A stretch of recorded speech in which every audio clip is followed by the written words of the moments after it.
नमस्कार, आप देख रहे हैं यूपी तक और मैं हूं रजत सिंह। उत्तर प्रदेश में एमएलसी के चुनाव खत्म हुए और बीजेपी ने सबका सूपड़ा साफ कर दिया। 36 में से 9 सीटें बीजेपी बिना किसी चुनाव लड़े ही जीत गई, यानी 9 उम्मीदवार निर्विरोध चुने गए। और रही बात 27 सीटों की जिस पर चुनाव हुए, तो उनमें से 24 सीटें बीजेपी बिना किसी लाग लपेट के एकदम आरम पार जीत हासिल की। लेकिन 3 ऐसी सीटें हैं जो सबसे ज्यादा चर्चा के विषय हैं, जहां पर ना तो सपा जीती, ना तो बसपा जीती, ना बीजेपी जीती। जीते कौन? तो जीते बाहुबली, निर्दलीय। ये निर्दलीय हैं कौन, इनके बारे में जानना बहुत जरूरी हो जाता है।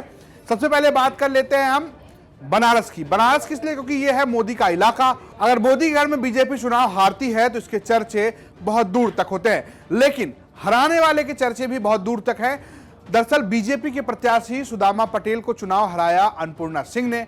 अब सवाल यह है कि अन्नपूर्णा सिंह कौन है, तो बता देते हैं कि अन्नपूर्णा सिंह है डॉन ब्रिजेश सिंह की पत्नी। डॉन ब्रिजेश सिंह और मुख्तार अंसारी की अदावत पूर्वांचल से लेकर पूरे भारत में बहुत चर्चित रहा है। और ब्रिजेश सिंह कुछ समय पहले जेल में आए थे और जेल में आने के बाद उन्होंने एक तरीके से राजनीतिक पारी शुरुआत की और वो एमएलसी बने। तब बीजेपी ने उनके खिलाफ कोई प्रत्याशी नहीं उतारा था और वो चुनाव जीत गए थे। लेकिन इस बार बीजेपी ने माफियाओं के खिलाफ जो छवि अपनाई है, ऐसे में कहा जाता है कि सुदामा पटेल को मैदान में उतारा गया। लेकिन सुदामा पटेल इस बात का आरोप लगाते रहे कि बीजेपी की तरफ से उनको सहयोग नहीं किया गया।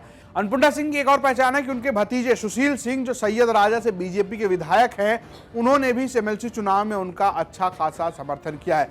यानी कि बीजेपी के लोगों ने ही अन्नपूर्णा सिंह को जीतने में एक तरीके से कहीं ना कहीं मदद की है। ऐसा आरोप ना सिर्फ लोग लगा रहे हैं, बल्कि डॉक्टर सुदामा पटेल भी लगा रहे हैं, जो बीजेपी के प्रत्याशी हैं। एक और दिलचस्प बात है अन्नपूर्णा सिंह के बारे में कि चुनाव जीतने की बात हो या चुनाव लड़ने की बात हो, एक आदमी की तारीफ करना वो नहीं भूलती थी, और वो थे योगी आदित्यनाथ। चुनाव जीतने के बाद भी जब उनसे पूछा, यूपी तक ने बातचीत की कि आप क्या चाहती हैं, तो उन्होंने कहा कि हम योगी आदित्यनाथ को विकास पुरुष के तौर पर देखते हैं।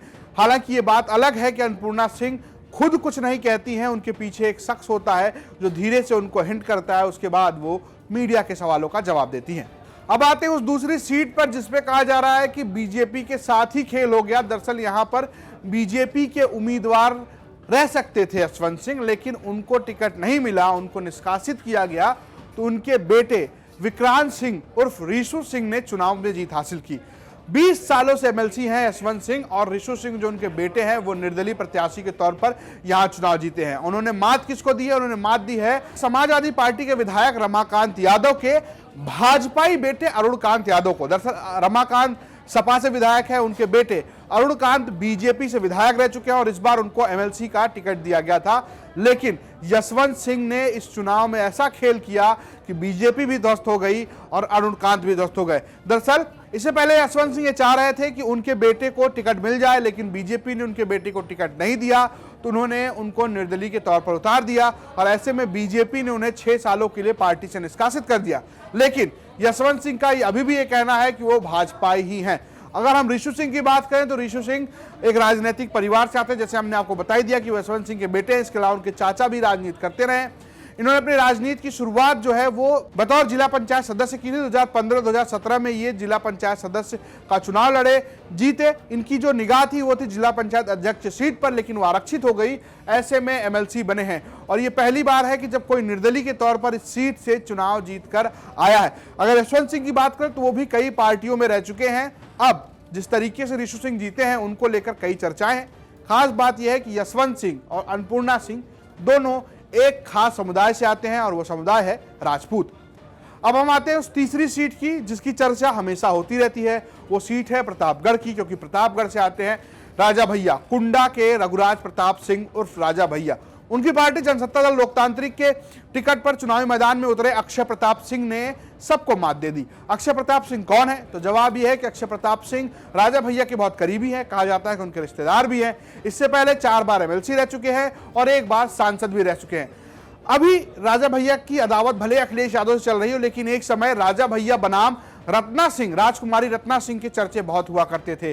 लोग कहते थे कि यही दोनों एक ऐसी लड़ाई है जो मीडिया में सुर्खियां बनाती हैं। लेकिन राजकुमारी रत्ना सिंह को मात देने का काम भी अक्षय प्रताप ने किया था। 2014 के सांसदीय चुनाव में अक्षय प्रताप ने राजकुमारी रत्ना को हराया था, लेकिन 2009 में राजकुमारी रत्ना ने कांग्रेस के टिकट पर वापस अक्षय प्रताप को हरा दिया था। अक्षय प्रताप की छवि जो है वो बिल्कुल वही है कि वो राजा भैया के बहुत करीबी है और वो भी क्षत्रिय समुदाय से आते हैं। सुल्तानपुर, अमेठी और प्रतापगढ़ के इलाकों में उनकी अच्छी खासी पकड़ है। इसके अलावा अक्षय प्रताप एक और विषय को लेकर चर्चा में थे। चुनाव से ठीक पहले उनको सजा सुनाई गई थी उनको लाइसेंस वाले मामले में, जिसमें उन्होंने अपना पता गलत बताया था, ये आरोप है। हालांकि फिलहाल स्टे मिल गया है उनको और इसी पर वो चुनाव लड़े हैं और चुनाव जीतकर पहुंचे हैं।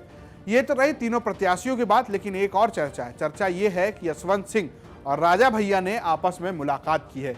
सवाल ये है कि आखिर उन्होंने मुलाकात क्यों की है, इसका जवाब भी आपको यूपी तक पर मिलेगा। जल्दी हम आपको बताएंगे कि आखिर इस मुलाकात के पीछे की पूरी कहानी क्या है।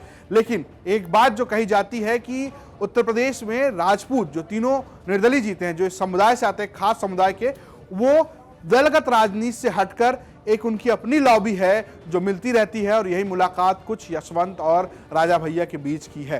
राजपूत समुदाय से कौन कौन है उत्तर प्रदेश की राजनीति में, ये आप सब भी जानते हैं। फिलहाल ये रही बात उन निर्दलीय प्रत्याशियों या आप कहें वो 3 प्रत्याशियों की, क्योंकि राजा भैया के जो उम्मीदवार हैं वो लोकतांत्रिक जनसत्ता दल लोकतांत्रिक से चुनाव जीत कर आए हैं। तो ये वो 3 उम्मीदवार हैं जो बीजेपी को मात देते हुए चुनाव जीते हैं। बाकी एमएलसी चुनाव में के विश्लेषण क्या है, इसके अलावा उत्तर प्रदेश की पॉलिटिक्स क्या कहती है, ये सब जानने के लिए देखते रहिए यूपी तक। नमस्कार।